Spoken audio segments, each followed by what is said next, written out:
Let me ask you a question. What would be possible for you if you could stop doing all the manual tasks in your business and it ran on autopilot?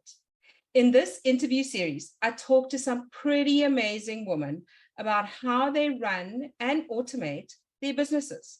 So if putting your business on autopilot is of interest to you, then stick around and let's get into it. Hi, my name is Jacqui Money. I love helping women run and scale big businesses with tiny teams and custom automated backend systems. I believe everything can be simpler, easier, and tinier so that we can all live bigger, better lives. Today, I'm joined by the amazing Kristy Carruthers. Kristy is passionate about empowering women to create the life and business of their dreams for themselves and their families. As an award-winning entrepreneur, speaker, and mentor, and podcast host, Kristy started her journey to her first $1 million business, homeless, with 2 children. That experience and the lessons she learned along the way led her to her passion for empowering women to create the life and business of their dreams. She now works with women around the world, teaching her systems and processes to help them start and scale their businesses and create their own freedom through success in entrepreneurship. Welcome, Kristy. I'm so happy you're here. I'm so happy to be here. Thanks for having me, Jacqui. I'm going to dive straight in. I would love for you to share with everybody your business journey that got you to where you are now. Sure. It wasn't smooth. I don't know if they ever are. I think everybody has that story, yeah. Right? It never goes quite to plan, but I had started a business. Well, I'd had a few businesses, to be fair. I'd had a few businesses to varying degrees of success. And I started I still have this business, actually. It's a promotional products business. And it didn't take off as quickly as I needed to take over for another position that I was leaving. And I was pregnant with my son. I had a 6-year-old daughter, and we ended up homeless. We ended up at the point where I had to sell our house in order to pay the bills and couldn't afford anywhere else to live. And it was not a fun time. I had this new business that I was trying to grow, and I ended up getting a job in the neighboring city and driving back and forth and working on my business at night. And that went on for about 6 months before I managed to kind of drag us out of that hole and find a place to live and build my business to the point where I could leave that day job and really focus again on my promotional products business. And that promotional products business is 10 years old now. It's our 10-year anniversary this year, which is very exciting. And that was my first $1 million business. Through that and the experience, as I learned how to build these businesses and how to grow the business, and as someone with no funding, with no resources to speak of, I didn't have anyone to support me. I didn't have anyone to lend me money. I wasn't in the position to ask for anyone to, invest in my business. So I bootstrapped it. So I have a real soft spot for, women entrepreneurs, and B, those who are really taking it on their own and growing their companies and bootstrapping. So the last 4 years, I guess, I've started focusing on women entrepreneurs. And that's when I started She Corporated and started sharing those processes, sharing those systems, sharing those tools, and really supporting women in growing their companies and starting their businesses, or just expanding and growing their businesses, taking them to the next level. Oh, I love your story. I really do. So tell me, what does your business look like today? So my promotional products business is still really my main business. It's kind of always historically been an old boys club. So just being a woman in this industry is a bit not so unusual now as it was maybe 10 years ago, but it's a lot of fun. I've always enjoyed marketing. I've always enjoyed promotions. So it's something I still really enjoy. Primarily, our clients are North American. We're lucky to have some really fantastic brands that we work with. And then, She Corporated is kind of my passion project. It has been for a few years now. So we have the podcast, One Step Empire. We have all sorts of training that's available on the site, a lot of free resources. And then, of course, we have our paid programs as well. Oh, I love it. So let's get into the meat of this interview. I want to ask you about automation.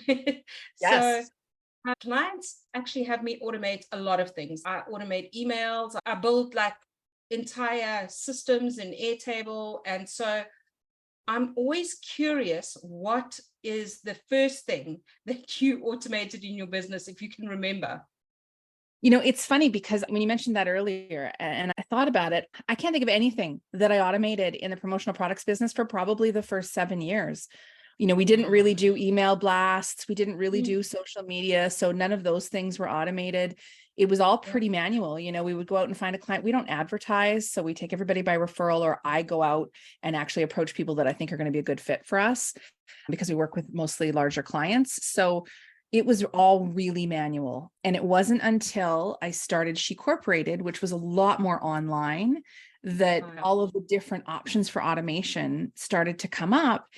And I've actually taken a lot of the things I learned and started doing with She Corporated automation, and I've moved them back to my promotional products company and said, you know what, this actually would work really well in what we used to do. It was so manual. So the first thing was probably email, but I don't know that it was, well, no, it was probably like MailChimp. I probably did a few automated emails for my promotional products business, but really most of it started with She Corporated online. Yeah. And I love how we in the online space know so much more about business automation than brick and mortar businesses. Yeah. They're kind of coming up now, but slowly. They don't even, some of them don't even know that this is even possible. And so that's the whole point of this interview series, is to show people what is possible with business automation. Mm-hmm.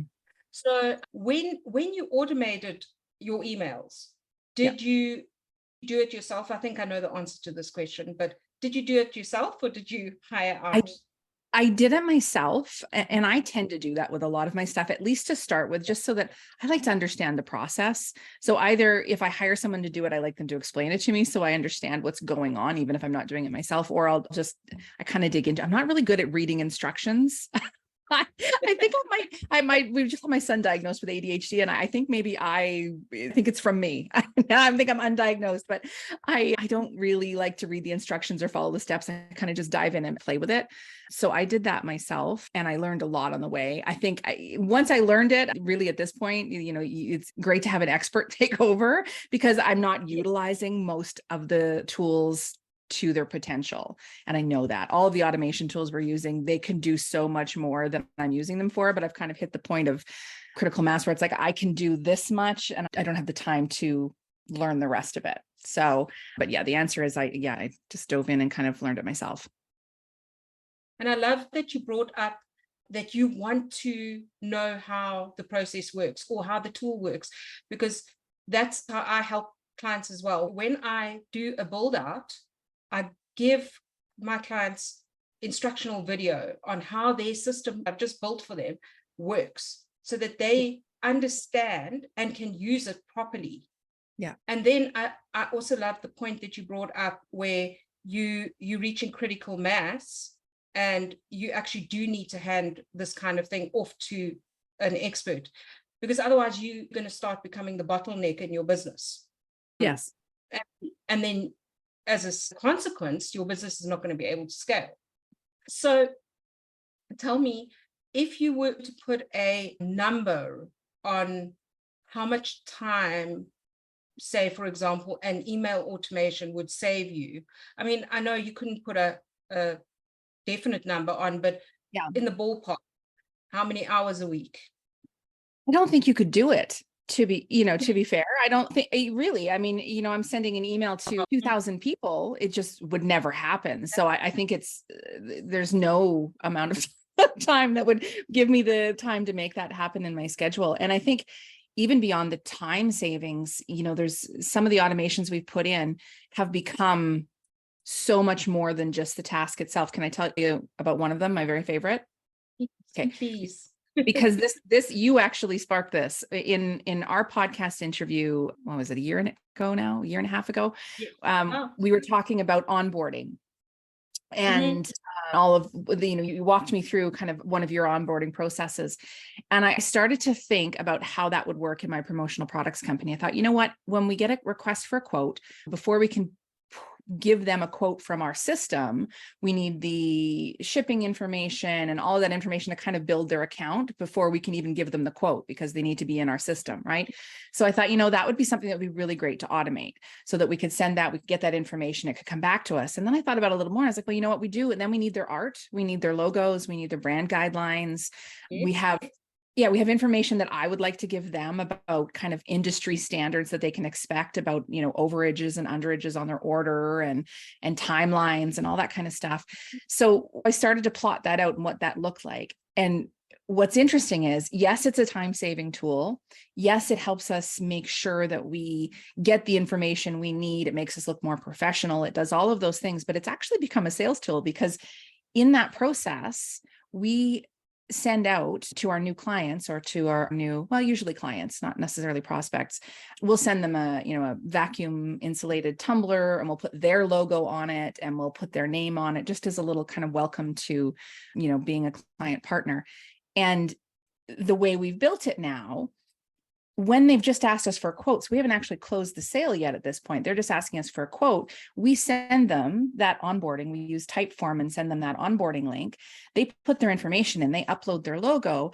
And in that Typeform, it says, we're going to send you a little surprise. So now at this point, they're getting the quote from us. And it's like, oh, and if I order from them, I'm going to get this neat little surprise with my logo on it. And so we're helping close the sale with the onboarding process, which is, it's been really effective. And there's all sorts of little other things along the way that we do in that, like the Typeform.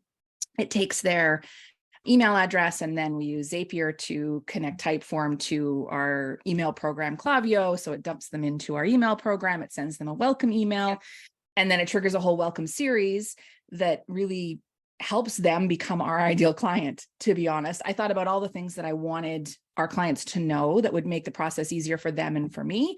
Things like, how the decorating works, and how, what are the different types of decorating and the different types of apparel, whatever it happens to be. And we kind of touch on that through that welcome series. So we're really almost training our clients and giving them the information that don't know to ask for. So it's been really, really useful. Yes, I love it. And that's kind of the process that I take my clients through, a similar process of mapping out your client journey from when they're a lead all the way through to when you offboard them, and then automating and systematizing that whole process. It also makes you look more professional. There's always human error. So if you're relying on a human to send out the email or send out the gift or whatever it is, there is always room for error. So if you automate as much of it as possible, it looks more professional and it delights your clients. And that's kind of what I love doing. I love putting these systems together that are automated to make clients like, oh, wow, this is so wonderful and so easy to work with you. Love that you brought that up as your favorite. So that was your conversation that triggered that. And I took a lot of bits from our conversation and used that again to map out the client journey and figure out what we needed, and just keep building on it, because we go, okay, now what can we change? Well, you know what? People don't seem to know this. So how do we put that into the system so that they know that going in? And it's been great. Yeah. I always tell clients it's a process of refinement all the time. You always got to be asking for feedback from clients. You always got to be looking at where the sticking points are and then going in and solving them. Yeah, I love it. So my next question was actually going to be, what are your 3 favorite automations? But you've told me your first one. That whole process is my favorite one that we've done. I think my favorite tools or parts of the process, definitely email, because you just couldn't. And it's such a great sales tool because you can segment your audience based on their behavior, and you can see all your analytics and see what they like, what they don't like, what they're opening. Fun. Like, it's such a powerful tool. Social media, scheduling. Because again, you can't post 2 or 3 times a day and have a life. You can't. I know. I think the one that blew my mind on how much time it saved me and revolutionized things was actually a calendar scheduling. We use Calendly, and just having that And especially when you use all of the tools on it, right? When you have it actually sending the Zoom link and you have it doing all the follow-ups and the reminders for you. And just even stopping that back and forth, trying to make an appointment with the client. And it's like, well, how about Tuesday? Well, it doesn't work. Well, how about what? Well, this doesn't work. Right. And then it's like 3 weeks later, you still haven't had the meeting because nobody can confirm a time, instead of just sending them a link and saying, pick a date that works, so those are the ones that I like the best. Yeah, I always talk about the when are you free dance that you do with clients. It's like, are you free? Are you free? When are you free? No, I'm not free. I think the very first thing I actually automated was scheduling. Yeah. I use Acuity, and I've actually done a video on why I love Acuity, and I'll post a link to it somewhere in this video, but it really opened my eyes to automation. And that was the beginning of my journey on this whole automation thing. Because I was like, wow, this is amazing. I can't believe this is even possible. What else is possible? And then it was a rabbit hole for me. And that's a good rabbit hole. Yeah. But it's just amazing what you can automate and how much time you can save. And it's always surprising to me how many things entrepreneurs are doing that they don't actually need to be doing. Yeah. And I'm guilty of that and have been for years. And still, I tend to do things analog to start with until I figured them out. And then I figure out how to automate them. And quite often I do them analog for way too long because I can't find the time to automate it. But if I would just automate it, I would have the time. So it's that vicious cycle of I can't find the time to do the thing, but I don't have time because I'm not, doing the thing. So that's my struggle. Well, at that point, it's maybe time to consider hiring somebody to do the automation. Yes, absolutely. Yeah. So I want to wrap up this interview on a high note. I'd like you to tell our audience, what is your bigger vision for your company so that we can all cheer you on? Oh my goodness. Well, I'll tell you, so the one that's more exciting, because my promotional products company is promotional products, it's not so exciting, but She Corporated gets me really excited because it's the impact, right? It's the ripple effect of if I can help, 10 women build their business, they help 10 women, because women always help women. We're always lifting each other up. So the ripple effect and the potential with She Corporated is just mind blowing to me. So my vision with She Corporated is to help 1 million women start or expand their business and really create that freedom that you can only get from entrepreneurship. If you're working for someone else, you're still beholden to somebody. It gives women freedom to sometimes pull themselves out of horrible situations and sometimes just build a better life for themselves, whatever it happens to be, whatever freedom looks like to them. That's what I want to help them build. And I'm sure we're going to help you achieve that 1 million women. Thank you. I'm going to drop all your links down below, and thank you so much for being here. And I wish you all the success in the world with your big dream. Thank you, Jacqui. Thank you so much for having me. This has been fun. Let me know in the comments below if you had a magic wand and could automate part of your business where you are spending the most time. What would that be? If you want to check out more videos like this, where we talk all about putting your business on autopilot so that you're not working more hours or hiring a huge team, be sure to subscribe to this channel, and I will see you in the next video. Bye for now.